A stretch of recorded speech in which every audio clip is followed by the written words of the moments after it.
In a small apartment that had never once attempted to impress anyone, a man named Douglas F. Merriweather stood in the middle of his living room with the kind of uncertain stillness one experiences when they forget why they stood up in the first place. The room around him was washed in a soft, indifferent glow from a single floor lamp whose bulb had dimmed just enough over time to lose any sense of ambition.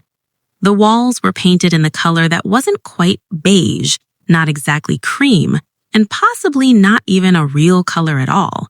Just a polite suggestion of paint that blended into the atmosphere so thoroughly that Douglas often forgot it existed.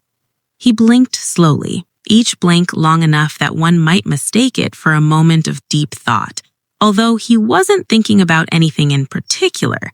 His eyes drifted toward the bookshelf in the corner, a narrow structure that leaned ever so slightly, not because it was poorly built, but simply because time had gently nudged it into that stance without resistance.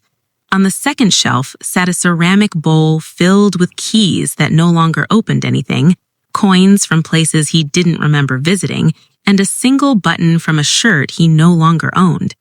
Douglas stared at the bowl for longer than necessary, unsure whether the bowl was disorganized or simply existing in its natural form. After a long pause, he shifted his weight from one foot to the other, a movement so slow it barely registered as movement at all. He looked down at the carpet, a vague mix of gray and brown fibers that had settled into a state of permanent mildness. The texture wasn't soft enough to enjoy, nor rough enough to complain about, and Douglas stepped on it exactly the same way every day without forming any real opinion of it. Eventually, he decided to sit on the couch, a couch that had once been firm but was now tired in the gentle, sagging way furniture becomes when it has accepted a peaceful life of being sat on without drama. As Douglas settled into it, the cushions exhaled a faint puff of air, as though relieved that the moment of standing was finally over. He leaned his head back and stared at the ceiling, which presented itself with quiet confidence, blank, smooth, and holding precisely 0 stories worth telling.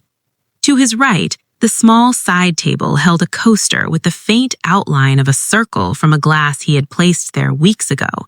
The outline remained, not because it was stubborn, but because Douglas simply never got around to wiping it.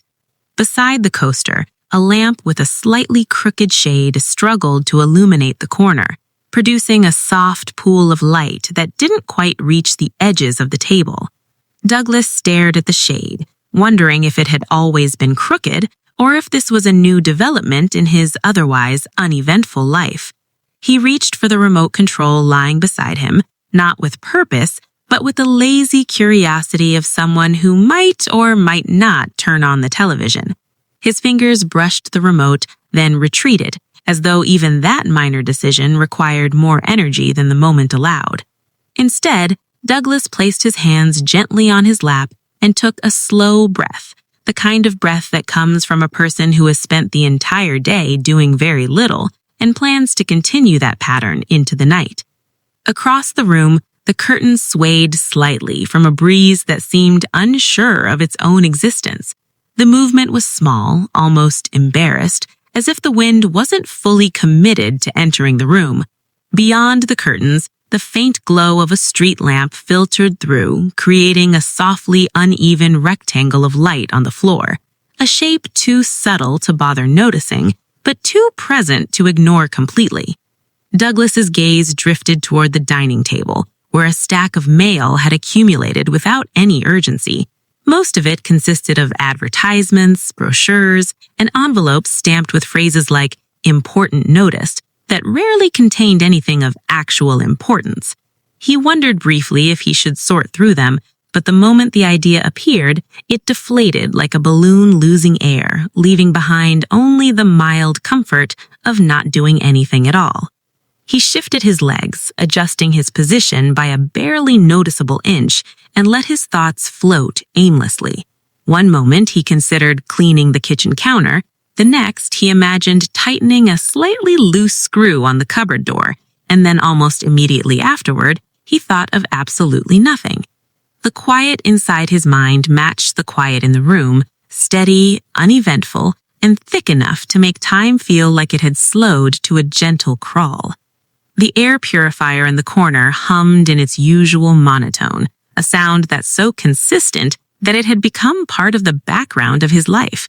It wasn't loud, wasn't soft, just there, like a companion that neither entertained nor annoyed.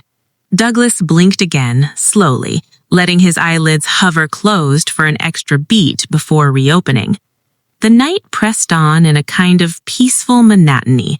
Every small sound, the tick of a distant clock, the faint creak of the couch adjusting to his weight, the whisper of fabric as the curtains shifted, blended together into a soft, sleepy background. Douglas yawned with the kind of gentle inevitability that comes from sitting too long in a quiet room with nowhere urgent to be and nothing pressing to do. He lowered himself further into the couch, letting his body sink into the familiar dip in the cushions. His eyes wandered lazily across the room, catching every mundane detail, the slightly crooked picture frame on the wall, the faint scratch on the coffee table, the coaster on the floor from a drink he had finished days ago and never picked up. Each object carried the same level of significance, which was to say, none at all. Douglas inhaled deeply, exhaled even more slowly, and allowed the warmth of the room to settle around him. His eyelids felt heavier, pulling downward with the patient gravity of a long, uneventful day. His thoughts thinned out into a soft haze, drifting like dust in a quiet beam of light. The room seemed to hold him gently, cradling him in a blanket of stillness. And as the minutes stretched into what felt like soft, undemanding hours, Douglas let himself drift deeper into the calm, steady silence of the night, a silence so complete, so comfortably dull, that even the thought of moving, thinking, or doing anything at all gently faded away, leaving behind nothing but the slow, soothing weight of sleepiness.